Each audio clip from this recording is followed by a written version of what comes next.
Hi മക്കളെ, ഞാനാണെങ്കിൽ കുഴുവറി വെക്കാൻ വേണ്ടിയിട്ട് ഞാൻ ഉള്ളി ഒരുക്കുമായിരുന്നേ. അപ്പോഴത്തേക്ക് ഞാനൊരു കാര്യം ഓർത്തെ. ഇപ്പം ഞാൻ ആ നേരത്തെയൊക്കെ ഇല്ലേ, നമ്മളെ അവരെന്നെ വിചാരിക്കും എന്നൊക്കെ പറഞ്ഞായിരുന്നു നമ്മൾ ഓരോ കാര്യങ്ങൾ ചെയ്യുന്നത്. പക്ഷേ മറ്റുള്ളവരെന്ത് ചെയ്യും. പക്ഷേ ഇപ്പോൾ എനിക്ക് നമ്മൾ പോകെ പോകെ നമ്മുടെ ജീവിതം കുറേ കഴിഞ്ഞ് കഴിയുമ്പോഴത്തേക്ക് നമുക്ക് കുറച്ചൊക്കെ കാര്യങ്ങളൊക്കെ മനസ്സിലായി.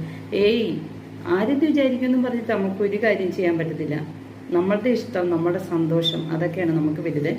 നമ്മൾ തെറ്റും കുറ്റവും ഒന്നും ചെയ്യുന്നില്ല എങ്കിൽ നമുക്കൊരു പ്രശ്നമില്ല.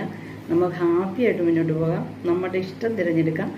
ഇപ്പോൾ ഈവൻ ഒരു ഫോട്ടോ ഞാൻ പോസ്റ്റ് ചെയ്യുമ്പോഴത്തേക്ക് ഞാൻ നേരത്തെ ആണെങ്കിൽ ഓർക്ക് നമ്മൾ എന്ത് വിചാരിക്കും അവർ, നമ്മുടെ തന്നെ ഫോട്ടോ നമ്മൾ നമ്മളെ തന്നെയാണ് ആദ്യം നമ്മൾ സ്നേഹിക്കേണ്ടത്, നമ്മൾ ഇഷ്ടപ്പെടേണ്ടത്.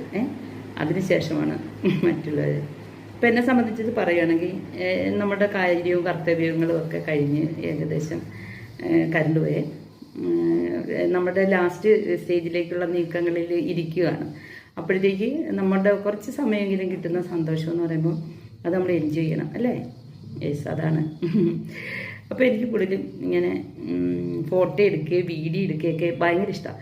അതുപോലെ തന്നെ ഒരു പുതിയ ഡ്രസ്സ് കിട്ടിയാൽ അത് എനിക്ക് ഉടനെ ഫോട്ടോ എടുക്കണം, ഒന്നെങ്കിൽ സ്റ്റാറ്റസ് ഇടണം, അല്ലെങ്കിൽ ഇപ്പോഴാണ് ഫേസ്ബുക്കൊക്കെ കേട്ടോ. എനിക്ക് ഫേസ്ബുക്കൊന്നും ഇല്ലായിരുന്നു. കാര്യം മക്കൾ, അവരുടെ പഠിത്തം, അവരുടെ കല്യാണം, ഇതൊക്കെ കഴിഞ്ഞപ്പോഴാണ് ഞാനൊന്ന് ഫ്രീ ആയത്.